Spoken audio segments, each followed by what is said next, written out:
wait lang. Papapiawan lang natin si Attorney Recto. Ayan. O, ito na yung main topic natin, guys. Isa sa main topic. Painit ng painit ang bangayan ni Amy ang Cheese Escudero. Tinawag niyang ambisyoso.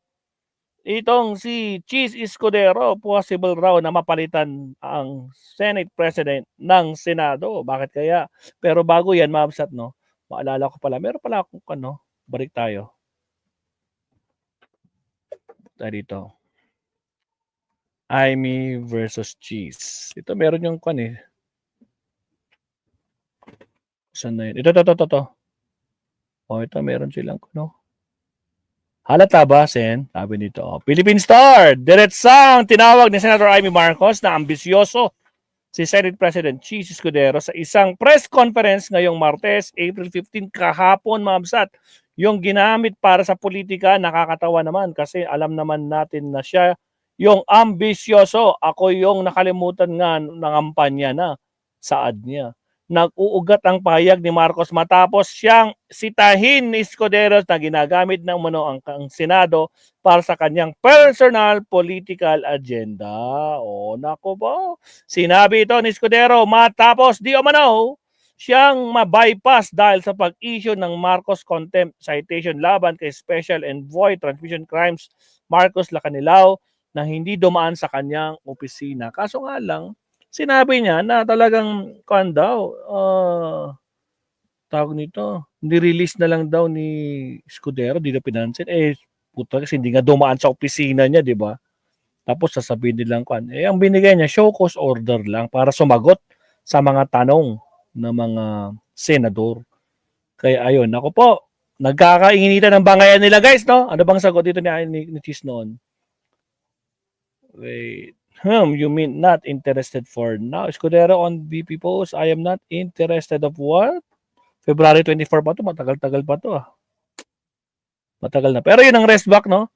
Ni Madam Amy dito kay Cheese. Ngayon, pakinggan na natin si Attorney Recto. Alright, Attorney Recto, pasok. Hinawala si Attorney. Okay, pasok Attorney. Kinaka-stress. Baka ito daw yung kinaka-stress ni Cheese Escudero ayon kay Amy Marcos. Ha? Kaya ano ito mga kabunyog? Ha? Umiinit ang pagkutsahan ng dalawang ito. Uy, Ma'am Carclea! Kung saan patutungo ito, salamat, Ma'am Carclea. Dito, ayan, abangan natin. Again, maraming salamat. Napaka-generous talaga ni Ma'am Carclea. Thank you very much. God bless po. And happy Holy Week po. Alright. Pasok ulit, Attorney Recto. Abangan natin. Pero yun nga, sing-init ng panahon ngayon, summer, mainit rin ang politika. At ang isa sa mainit na bangayan sa politika, itong si Cheese, si Amy. Tinawag na ni Amy si Cheese Escudero. Ambisyoso yan, siya ang ambisyoso. Agoy. Bakit dumating sa ganun ang komentaryo ni Amy?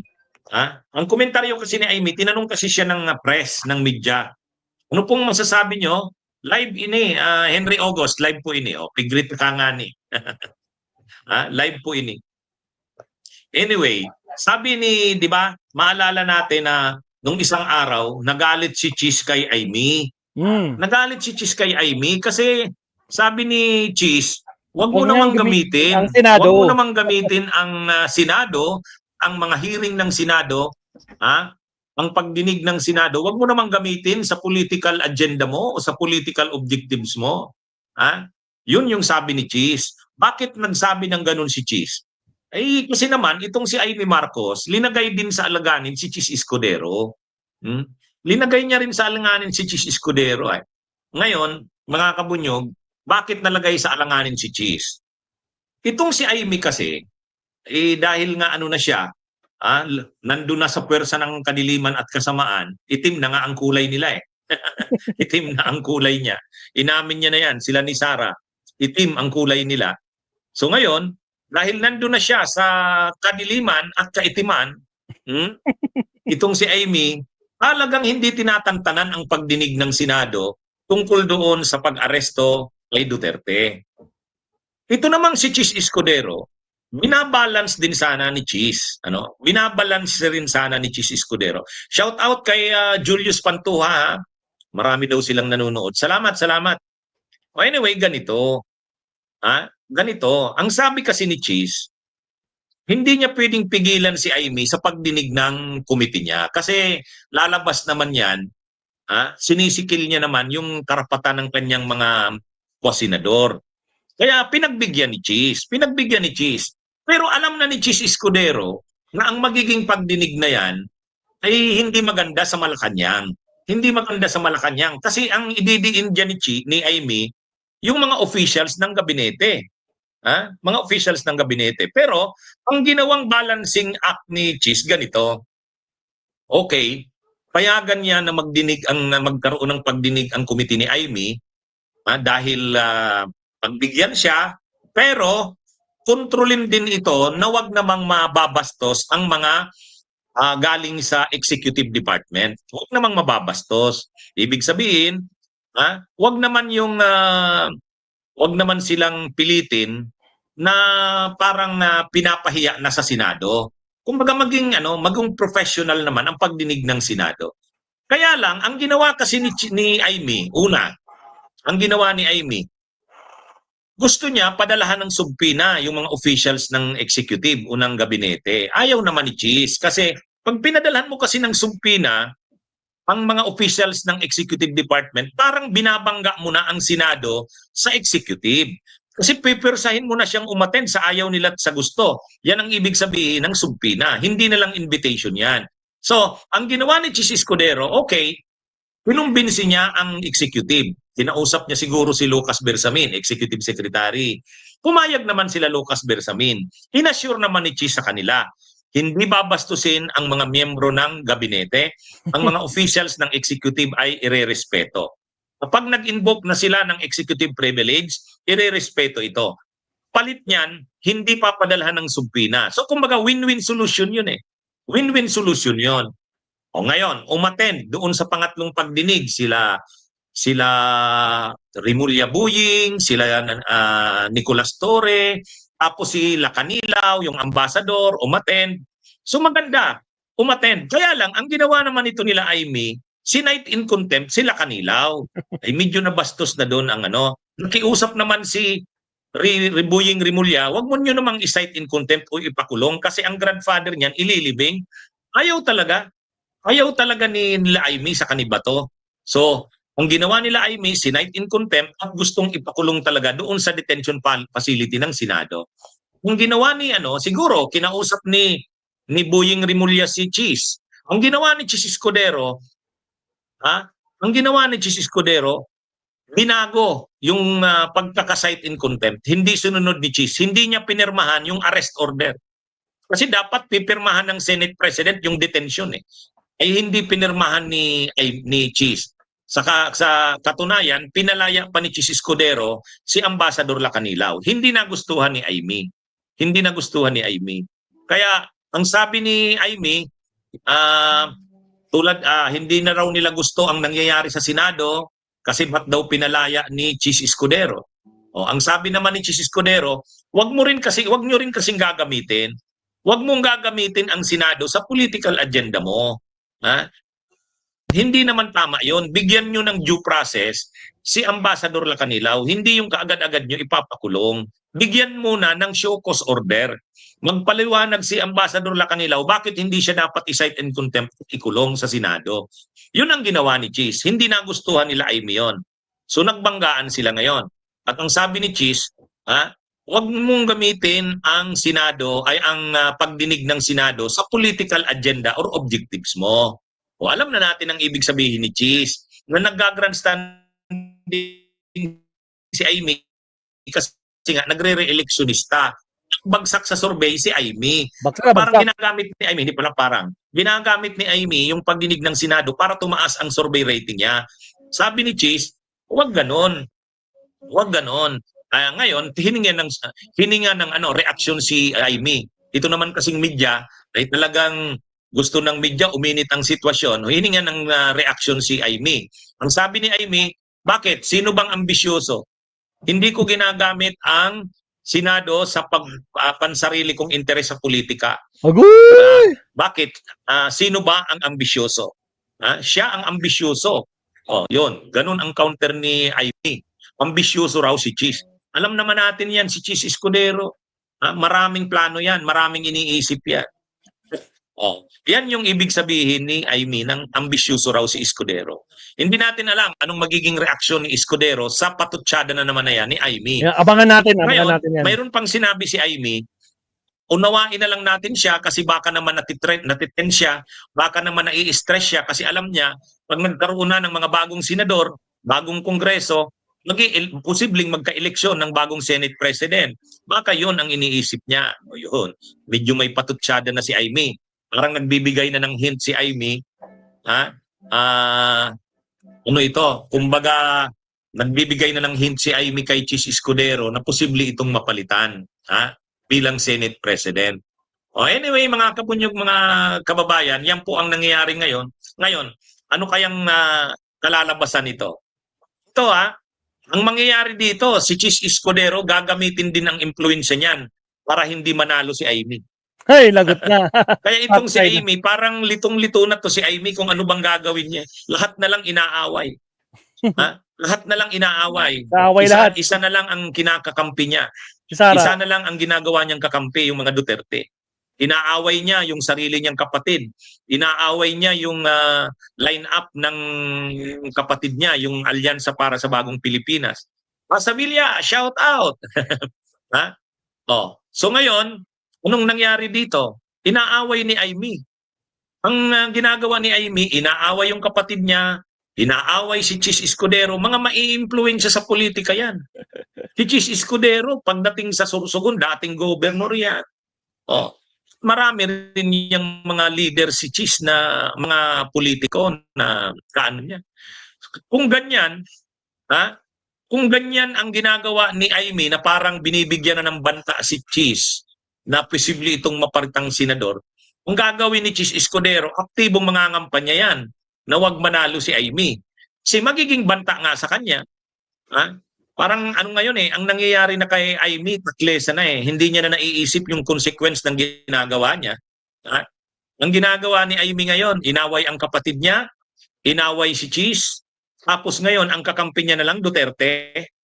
Ang Duterte hindi rin sa kanya makasulid kasi maraming DDS hindi kumbinsido kay Amy. Tama. So sa bandang uli dyan, wala. Matatalo ito si Amy Marcos. Matatalo ito. Boom. Tama ang reaksyon ni Music Lover. As if naman hindi ambisyosa si Amy. tayo. Guys, sa mga di pa nagla-like at subscribe, baka naman guys, no? Wala pa tayong 100 likes. Iabot naman natin kahit 100 likes lang mabasat, no? Shoutout sa ating almost 200 viewers. Kanina 200 plus yan. Pero sa mga naiwan po, 191 po, wag naman kalimutan mag-like. Wala pong bayad yan. Okay, tuloy. Sa sobrang ambisyosa nga ni Amy, linaglag niya ang kapatid niya. Yan. Totoo yan. Anyway, mga kabunyog, pero sa nangyayaring ito, makakarating yan kay Cheese Escudero. Ang gagawin ni Cheese Escudero dyan, gagamitin niya rin yung influensya niya para hindi manalo si Amy. Hindi lang si Amy. Gagawin din ni Cheese ang influensya niya, gagamitin niya rin yan na yung mga senador na makasara at maka-pro Duterte. Kasi hindi magiging pabor kay Cheese pag nanalo yung mga pro Duterte. Kasi mainit ang dugo sa kanya ni Amy. Mainit ang dugo sa kanya ni Bato. Kumbaga, para kay Cheese Escudero, hindi pabor sa kanya na ang manalong mga senador sa eleksyon sa Mayo ay pro Duterte or pro Sara. Kasi posible nga talaga, tulad ng sinabi ni Amy, pagkaisahan siya palitan bilang Senate President.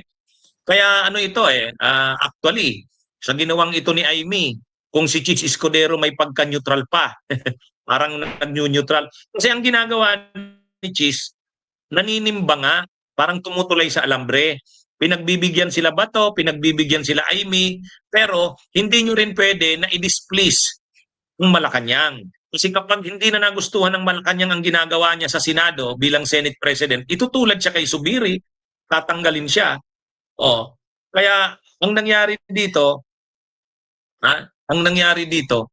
parang kay Cheese Escudero, pinagbigyan ka na nga na magkaroon ng pagdinig ng komite mo.